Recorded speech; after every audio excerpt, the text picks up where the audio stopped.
Continuamos en contacto a través de Promar Televisión. Estamos también por la 94.1 FM en Barquisimeto y contacto 99.3 FM para el Tocuyo, Quibor, Sanare, Carora, el municipio Urdaneta y las muy transitadas vías Lara Zulia y Lara Trujillo. Ya veo allí conectado en pantalla al colega periodista Emmanuel Gutiérrez, mejor conocido como Manu Gutiérrez, periodista deportivo, egresado de la Universidad Católica Cecilio Acosta. Es además fundador y director del medio digital MVP Sports y es, bueno, ha sido, digamos, una referencia muy bonita, muy positiva que nos ha dejado la cobertura de la pasada fiesta mundialista que copó la escena a nivel mundial y que, bueno, muchas veces el periodista no está acostumbrado a hacer él la noticia, ¿no? Pero fue entrevistado por muchos colegas, por muchos medios, tanto medios tradicionales como medios no convencionales, y pasó a ser una de las figuras importantes en esta fiesta mundial. Ya lo tenemos en línea vía Zoom. Manu, muy buenos días, bienvenido a En Contacto por Promar Televisión, la 94.1 FM y Contacto 99.3 FM. Muy buenos días, muchísimas gracias por la invitación. La verdad que para mí es un honor estar aquí para hablar con todo su público y encantado. Qué bueno. Manu, ¿cuándo decidiste estudiar comunicación social y por qué? Bueno, básicamente desde que estaba como en segundo o primer año de bachillerato, obviamente porque estaba buscando esa alternativa a mi sueño principal, que siempre haya sido practicar fútbol o cualquier deporte, y por razones obvias pues no he podido, y descubrí que en la comunicación, que en el micrófono tenía esa esperanza de acercarme a las canchas, a los campos, y afortunadamente tuve también varios amigos que me presentaron la carrera porque ya ellos se habían graduado, y pues fue amor a primera vista. Qué bueno. Manu, entiendo que cuando decidiste descubrir esta máxima justa del deporte en el mundo, no contabas quizás con las acreditaciones, fue un poco aventurarse. ¿Fue así o no? Claro, de hecho, 2 o 3 meses antes de este evento, pues no estaba acreditado, no tenía ningún tipo de garantías. Todavía estaba en conversaciones porque fue un proceso largo, debido a que me pedían para que mi medio estuviese acreditado para la Copa del Mundo, tenía que tener una credencial de temporada completa en una liga profesional de aquí de Estados Unidos, ya sea MLB, NFL o MLS, y debido a que yo no vivo en una ciudad con un equipo de alguna de esas ligas, pues se me hizo complicado y no podía, pero mi insistencia y mandé varios correos hicieron que me inscribieran como periodista independiente freelancer, y a través de eso es que pude obtener mi credencial para el Mundial. Manu, ¿y actualmente estás residiendo dónde? Yo vivo en Huntsville, Alabama. Es una ciudad que queda en el sur de los Estados Unidos, queda a 2 horas de Nashville, Tennessee, a 4 horas de Atlanta, Georgia. Ok. Supongo que no ha sido un camino de rosas, ha sido un camino lleno de quizás a veces de obstáculos, pero ahí es donde se demuestra la madera de la que uno está hecho. Manu, ¿cuáles fueron esos primeros retos una vez que decidiste voy a cubrir la fiesta mundial? Bueno, el reto principal y el más fuerte de todo ha sido el reto económico, ¿no? Porque no tenemos todavía ningún tipo de patrocinante, de sponsors, así que fue un esfuerzo personal, familiar. Mi papá, él tiene una pequeña empresa de remodelación de hogares, de pintura de casas, y con ese esfuerzo y con algunas deudas fue que pudimos cubrir la Copa del Mundo. Te voy a decir también que para la Copa América 2024 yo estuve trabajando como cajero, vendiendo tickets, imprimiendo entradas, y con eso es que yo lo pude ayudar. Sin embargo, debido al alto ritmo de ese trabajo físico para mí, pues tuve que dejarlo, y para este mundial intenté buscar un trabajo remoto desde casa, pero no lo encontré a tiempo, y pues mi papá se hizo cargo de todo. También existía el reto físico, ¿no? Porque yo llegaba 4 horas antes de los partidos y me iba 4 horas después, y la verdad que para un periodista en una silla de ruedas eso demandaba un esfuerzo físico importante, pero la pasión y la vocación que tenemos hizo que fuera un poco más sencillo. ¿Estás consciente que con tu participación y de la forma como lo hiciste, estás abriendo camino para otros que puedan venir? Esa era la intención, honestamente, de todo esto, o la intención, digamos, más importante. Sin embargo, no estaba seguro que lo pudiésemos lograr, debido a que no pensaba que íbamos a tener una repercusión, digamos, de un volumen alto.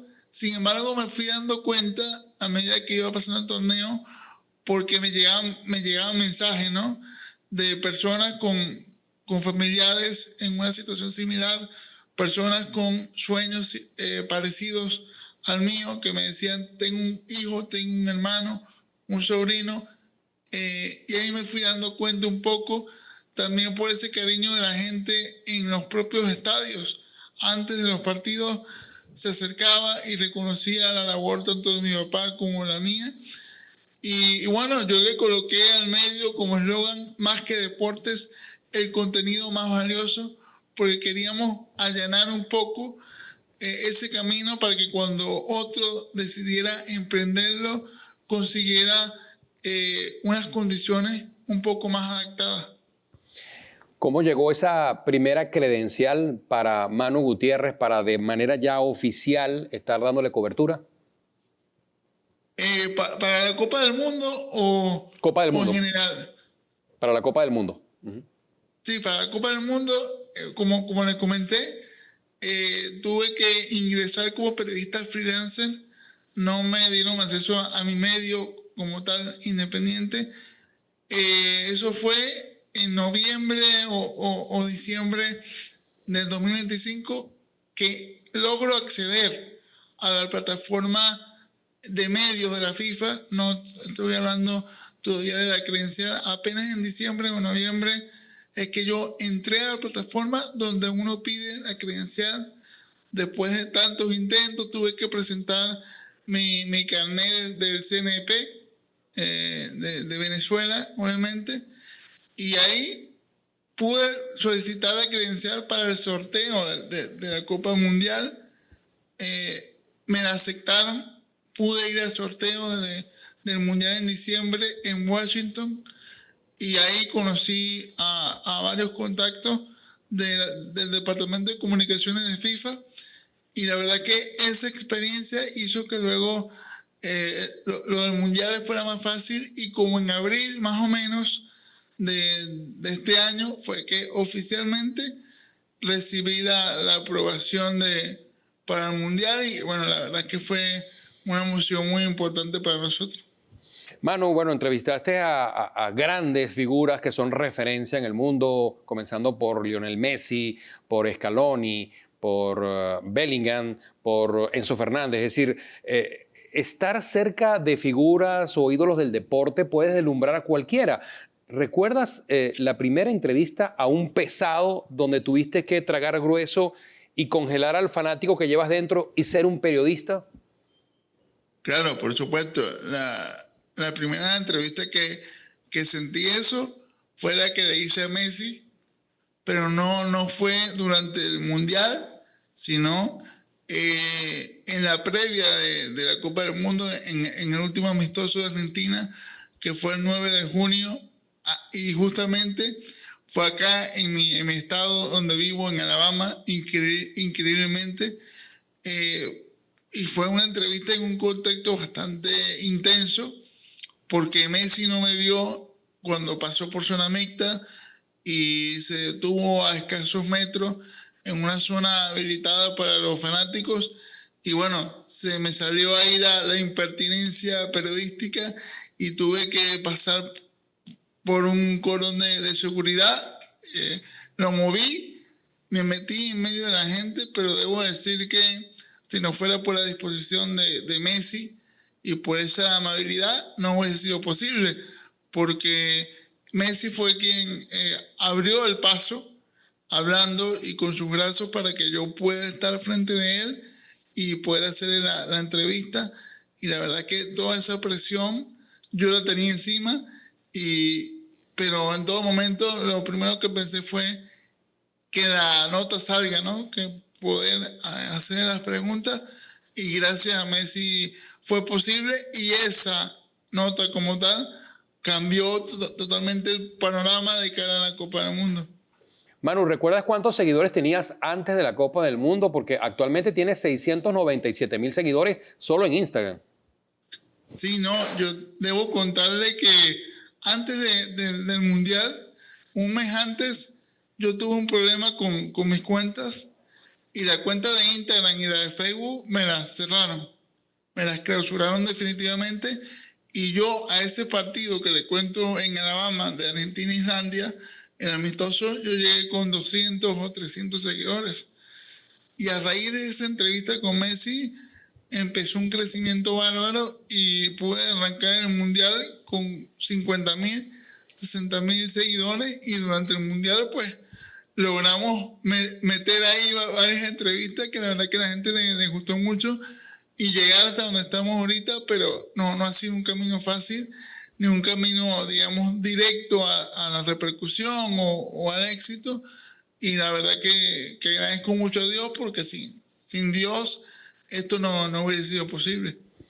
Manu, cuando empiezas a ganar reconocimiento y la gente te identifica en la calle o en los estadios o en la zona mixta, el ego puede jugarte una mala pasada. ¿Cómo has hecho para mantener el cable a tierra en un medio tan dado a la vanidad? No, yo creo que el número de seguidores no debe marcar lo que es la identidad de una persona, para nada. Y de hecho, yo pasé 30 años de mi vida en el anonimato, digamos, de muy bajo perfil, y apenas hace un mes de la Copa del Mundo, y como le digo, esto fue gracias a Dios. La única explicación de que todo esto haya sido posible, porque si sumamos los parámetros, ¿no?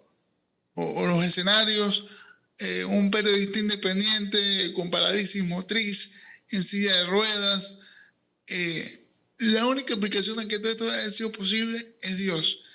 Y yo lo tomo con esa humildad, que me regaló este momento.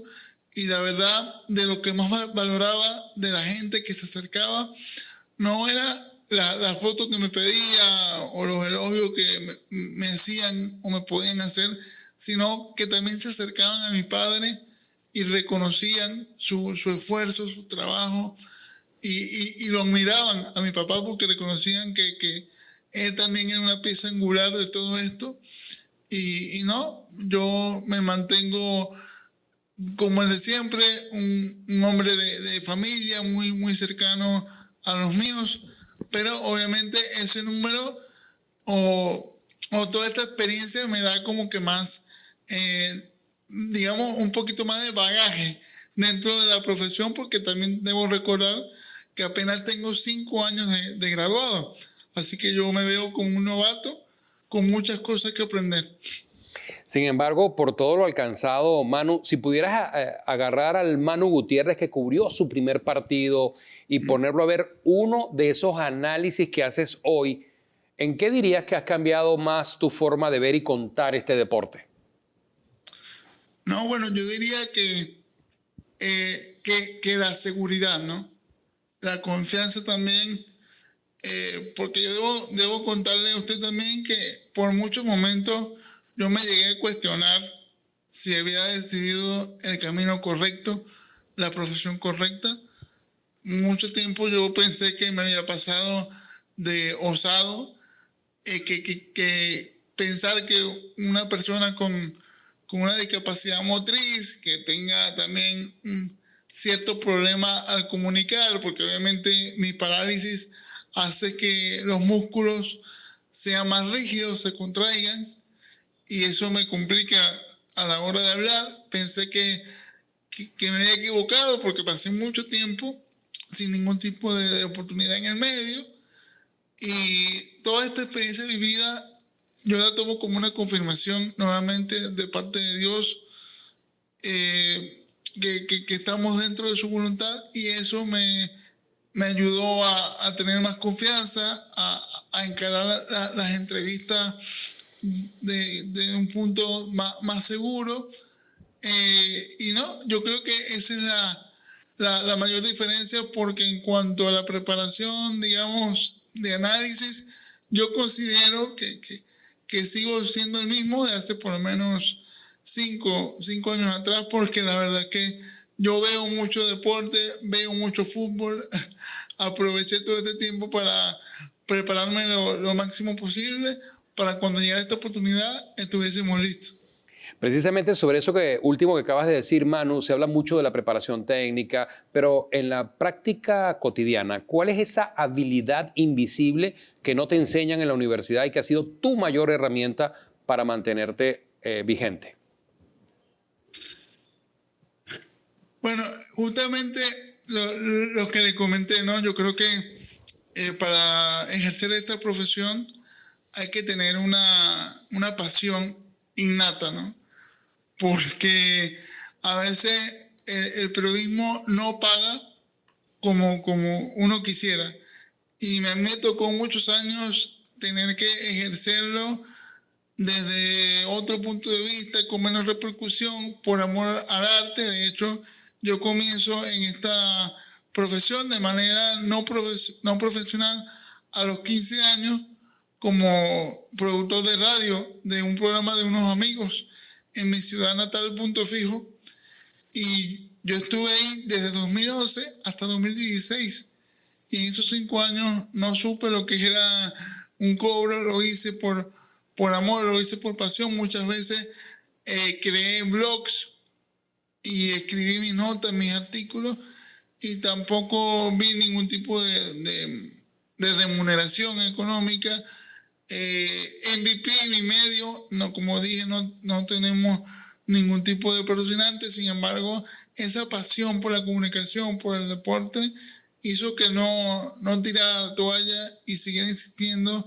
Y yo creo que eso no se enseña en ningún lado, ¿no? La pasión que uno tiene no solamente por el deporte, porque yo le agarré un amor genuino a esta carrera, porque me permitió cumplir sueños. Así es. Manu, y además hay algo de mucha inteligencia también, porque recuerdo que en un momento dado, cuando estabas en zona mixta y van pasando los jugadores de Inglaterra, pues ninguno se paraba a darte declaraciones. Usaste una palabra clave en un momento clave, Venezuela, que fue lo que Bellingham reconoció y se quedó allí para atenderte. Obviamente estaba recién lo del doblete sísmico, el mundo estaba conociendo o estaba escuchando el nombre Venezuela a propósito de esa tragedia. Fue un buen recurso, lograste una declaración en un momento en el que no estaba previsto declaraciones ni de él, y los otros colegas de él habían pasado de largo. Claro, no, es que el jugador europeo es bastante difícil de abordar en zona mixta, y bueno, en ese video quedó claro. Igualmente, yo ya lo había planificado con anterioridad, que si veía a Bellingham, le iba a preguntar, bueno, no le iba a preguntar, le iba a solicitar unas palabras sobre Venezuela, porque sabía que era el único o de los pocos de esa selección que podía hablar español. A los demás lo estaba abordando de una manera diferente, porque le iba a preguntar en inglés acerca del juego. Ninguno se detuvo, y a lo que vi a Bellingham, pues lo primero que dije fue para Venezuela. y es un gesto del jugador inglés que nunca voy a olvidar porque rompió el protocolo, la rutina, y la verdad que fue muy cercano, muy ameno, y unas palabras que la gente valoró mucho. Y a mí me sorprendió, tengo que decir, la repercusión que tuvo ese video. No esperaba que estuviese, digamos, a los niveles de nuestra entrevista con Messi, y me encontré con un video que nos abrió paso a una comunidad de habla inglesa que yo no esperaba. Así es. Y lo otro que me pareció bastante importante en esta cobertura de la Copa Mundial, Manu, que tus preguntas siempre fueron preguntas inteligentes. No fue las clásicas preguntas de relaciones públicas o esas preguntas que a veces lamentablemente hacen algunos colegas, incluso en las ruedas de prensa, donde, bueno, hasta los propios entrevistados se sorprenden lo poco profundas o poco densas que pueden ser algunas preguntas. Y por ello te felicito. Eso obviamente habla de una preparación, ¿verdad?, que se hace previo a una cobertura. Bueno, sí, totalmente. Yo creo que si no se va preparado a la zona mixta, existe una gran posibilidad de que cuando llegue el protagonista uno se quede en blanco, porque, bueno, la zona mixta es un área demasiado intensa, muy caótica, donde el periodista no tiene la garantía de qué jugador se va a detener. O sea, y si tú esperas al momento de que el jugador pase para hacer una pregunta, como digo, muchas posibilidades de que o la pregunta no sea efectiva o te quedes en blanco. Porque tú abordas al jugador, tú le dices el nombre y hay yo diría un 80% de posibilidades que no se detenga y un 20% que sí. Entonces, ¿qué pasa? Desde que termina el partido, al minuto 90 o al 95, lo que sea, hasta que salga el jugador, pasan 2 horas. Yo ese tiempo lo aprovecho al máximo y empiezo a darle vueltas en mi cabeza lo que fue el partido. Empiezo a seleccionar los jugadores que más me gustaron.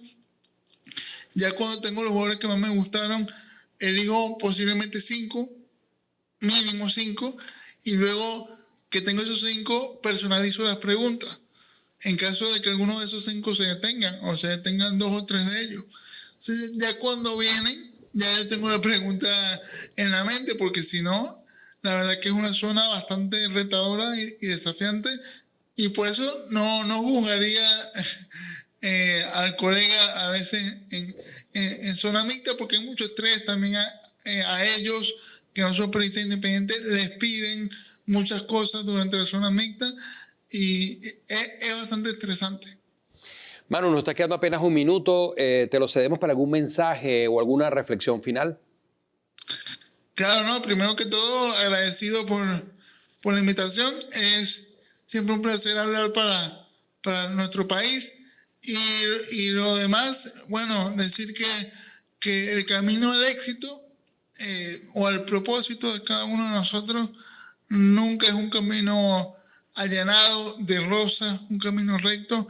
Yo tuve muchas curvas, muchos obstáculos, muchos baches, pero que cuando vi por fin el fruto, me di cuenta de que todo ese camino rocoso sirvió para la experiencia, para la motivación, y hoy yo agradezco por cada cosa que viví, porque me formó y me preparó para el momento.